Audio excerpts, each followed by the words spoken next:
All right, guys, unlock a seven-figure exit in under 3 years.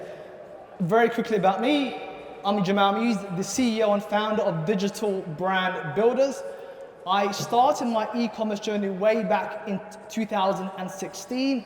I've had 2 exits myself so far, and we've helped thousands of people in this region and all around the world build, launch, and exit their own e-commerce brand. But I come from very humble beginnings as a school teacher. So that's me teaching maths to my year 9 students. And while I've left the classroom and I'm no longer teaching maths, I now teach e-commerce, and we are the #1 e-commerce coaching program in the region. But enough about me. That's not why you're here, right? You're here about how you can unlock a 7-figure exit in under 3 years. So I've done this, as I said, not once, but twice. And I'm about to do it for the 3rd time in Q1 of 2025. And I've helped dozens do the same.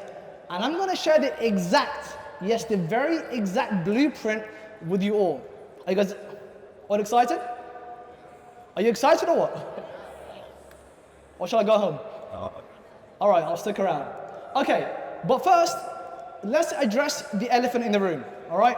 Why even sell your business, right? Because I remember when I first got started, the very idea of selling my business was absurd, non-existent. Why would I sell my business? Why would I give away my baby? This baby is mine, I've created it. It's making money for me. I love it. Why would you even want to sell it, right? That's a really good question to address. Well, the answer is very, very simple. It's because sales does not equate to cash in bank. Okay. That sounds like a very simple, even basic thing to say, and it is quite basic, even stupid, but really you need to think about it. You could be making a ton of sales in your business and actually make no money. Who knows someone in business, raise your hand, who's making sales, but they're struggling with money? Raise your hand. Exactly, right? So sales doesn't mean jack. It means absolutely nothing. And in fact, I would take cash in bank over sales any given day of the week. Sales I would call a vanity metric. It looks really good for social media, for showing your friends and your family, blah, blah, but really it doesn't mean anything. I'll give you an example. On the 29th of November last week, one of our brands did about $18,000 in a single day, which is really impressive. It sounds really good, right? But there's always a hidden picture. There's always a story that people don't see. And that story is we spent about $7,000 on ads to generate those sales. And after transaction fees and processing fees, we were left with about $4,700 in gross profit. But then there's software subscriptions, there's salaries to pay, and our net profit is probably at around $3,000, which is a 16% margin, which is still pretty good.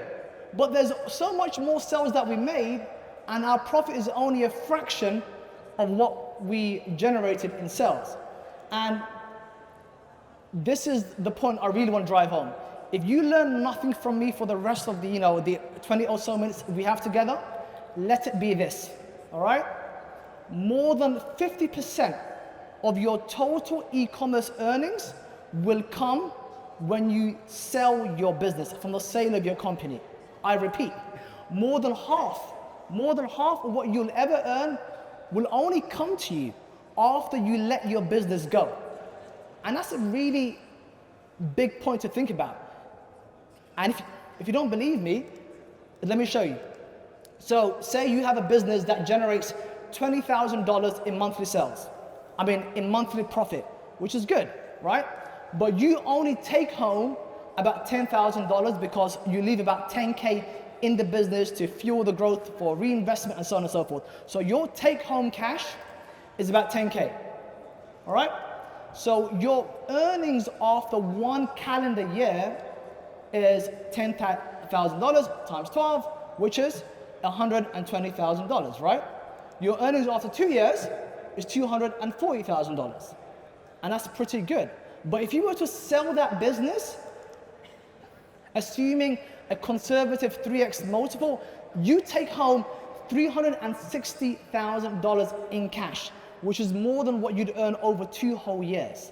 So this is why the clicker doesn't work. Okay, there we go. So this is why all brands need to start thinking about selling their business. Native is a really big brand. They were making 8 figures in sales, yet they sold for $100 million. We have Dollar Shave Club. They sold for $1 billion with a B. And one of our clients, Sarah, she sold her brand for $4 million, which is a life-changing sum. So I think selling your brand isn't a nice thing to do, isn't a luxury, it's an absolute necessity for all e-commerce brands. And it allows you to secure not only your future, but also the future of your family. It allows you to create new opportunities and also to make investments, new investments in and new ventures with confidence. All right, and it's your pathway to financial freedom. I absolutely hate that word. It sounds really scammy, but it's you can never have true financial freedom just by having an e-commerce business. An e-commerce business is great, it's amazing, but really it's also a risk. Your business is subject to new competition, new market trends. You can only achieve true financial freedom after you sell and you lock that cash in your bank. All right? So I want to kind of impress a new mindset upon all of you today. So instead of starting your e-commerce business with the intention of building to earn, no, have that end goal in mind. So you build to sell. That's what you're trying to do with your e-commerce business. And one great book that has really shaped my thinking around this is Built to Sell by John Warlow. It's worth checking out if you have the time. All right, so what exactly does it take to have a 7-figure exit in under 3 years? Okay, here's the blueprint. No fluff, I'm gonna give it to you straight.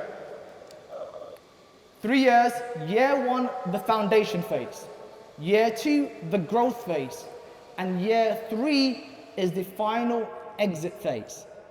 All right, so in year 1, all you're doing in year 1 is you are launching and establishing your brand and achieving product market fit. And by product market fit, all I mean is you're testing new products. You're trying to see if there's actual real demand for your product. Are there customers who are willing to part with their cash and buy your goods? So you're testing different products, you're testing different price points, different offers, different landing pages, different marketing angles, trying to achieve product market fit. And you focus on one channel.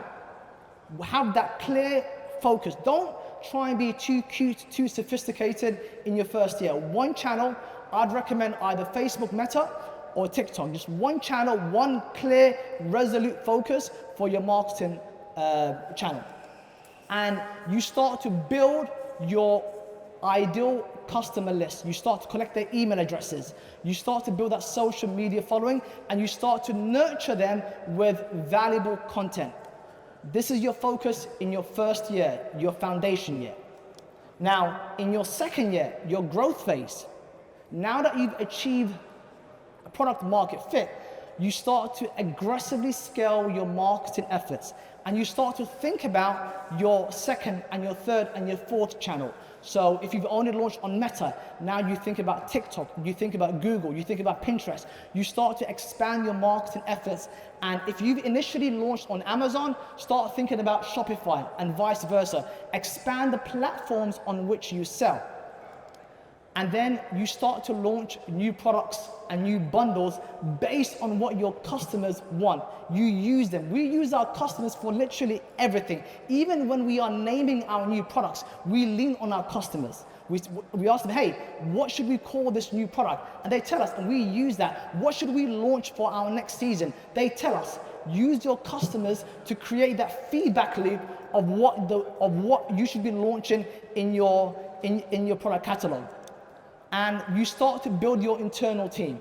And this is really important. You don't need to have a fancy team. You don't need to have, 3-4 agencies in your first year, but in your second year, start thinking about building that internal team. You don't also need expensive employees. You can have a lean team of virtual assistants based in the Philippines or elsewhere to grow your business. And you can have, a massive operation with literally 3 to 4 different virtual assistants. And as long as they have the SOP, they have that guidance from you, those clear cadences, you're set. All right, so this is your second year. Now, in your final year, the exit phase, no new product launches, all right? This is where you double down on what's already working. No more testing, no more trying new strategies. By now, you should have a very clear laser focus on what works and what doesn't work. So you keep things lean, you focus, and you double down on what's already working for you. And there's a ruthless focus on profitability. You cut all fat, you cut all expenses, you kill the products that aren't making money for you, you kill those channels, you kill those campaigns, you basically focus on making sure you don't have any expenses that can be avoided. And you clean up your financial records, because when you go to sell, what a buyer wants to see is that your numbers are clean, they're straight, they can look at it and know exactly what the health of your business is like. And the final thing you do is you start engaging with buyers and brokers. You make them aware of who you are. You don't go to them when you're ready to sell. You go to them 6 to 9 months before you actually go to market. That way, when you are ready and your numbers are straight, they know, oh, I've spoken to so-and-so already, and you can hit the ground running, and the process becomes so much smoother, all right? And your final exit number, how much you actually get, is based on a very, very simple calculation, all right? It's based on your last 12 months profit, so how much actual profit your business generated times by a multiple. And this multiple typically varies between 2 and 4, the average being around 3. All right? So say your business makes $100,000 in annual profit. That's how much profit it generated over the last trailing 12 months. And assuming a 3x multiple, which is around the average, you're taking home $300,000, which is a nice sum, right? But of course, you want to be a millionaire. That's why you're here, right? You don't want to, build your business and walk away with only $300,000. You want to take home 7 figures in cash, no less, all right? So let's break this down. So to have a 7-figure exit of $1 million, assuming a 3x multiple, you need to make approximately $333,000 and $333.3 and so on in annual profit, all right? That's how much profit you need to be generating over the last 12 months. Now let's break this down even further. So that's the end goal, $1 million. You need an annual profit of $333,000, a monthly profit of about 28K, and a daily profit of only $925.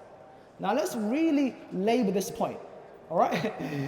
Assuming a profit margin per unit, so each unit you sell makes roughly $15 in profit. You need to sell 62 units a day of your product, and that's 2.5 units per hour. So you've only got to sell 2.5 units of your product or products if you're selling more than one, if you want to make 7 figures when you exit, to become a millionaire. That's pretty easy. You're telling me that you can't sell 2.5 units of your products every hour? It's a lot easier than it sounds. Let me be super duper clear. Anyone can do this. Literally anyone can do this. I've done it twice and counting. I've helped countless of other people do the same, and so can you.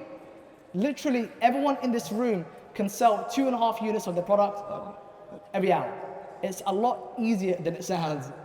And my last parting thoughts with you guys is that the best entrepreneurs I've seen and I've worked with, they begin with the end in mind. Who's read Stephen Covey's book, The 7 Habits of Highly Effective People? Great. I think this is habit 2 or 3. They begin with the end in mind. They have a very clear laser focus of what they want to achieve. They realize, hold on, in order to be financially free, I need to have X amount in the bank. And then they reverse engineer that number all the way down to the daily tasks they need to do, they need to execute on in order to achieve that goal. So they have the end goal in mind, then they bring it back to the present, and they start working on those tasks, those activities that will get them to their goal. And my last thought is, you know, success, being successful in anything, not even e-commerce, is half mental. It's about having that mental fortitude to battle your fears, to battle your insecurities, your doubts, to overcome yourself, to become self-aware. And the other half is being a bit mental, being a bit nuts in the head. Because I'm telling you now, you know, as George Bernard Shaw said, it's only the unreasonable man that makes progress. You have to be a bit mental, a bit crazy. You have to be an absolute maniac about achieving your goals, because if you're trying to be reasonable, if you're trying to play it safe, if you're trying to, you know, live a perfectly balanced life, you will never achieve anything of great meaning. You will never make meaningful progress. You have to embrace your inner maniac. And we all have that in us, but I think society has kind of conditioned us to be polite, to be nice. And if you're always being polite and nice, yeah, people will like you, but really if everyone likes you, I think you're doing something wrong. You have to be a bit, you know, rough around the edges, a bit crazy if you ever want to achieve something amazing in life. All right? That's the end of my short speech. If you guys want to join our free community, scan this QR code. It's an absolute free community for people who want to join our e-commerce community. And we help people who are either starting out or people who have already started and they want to scale to the next level. And if you want to chat with me and my team, we are, you know, just on the right-hand side. We're like 3 booths down. I'd be happy to chat with you guys and meet any of you in person. Thank you all so much.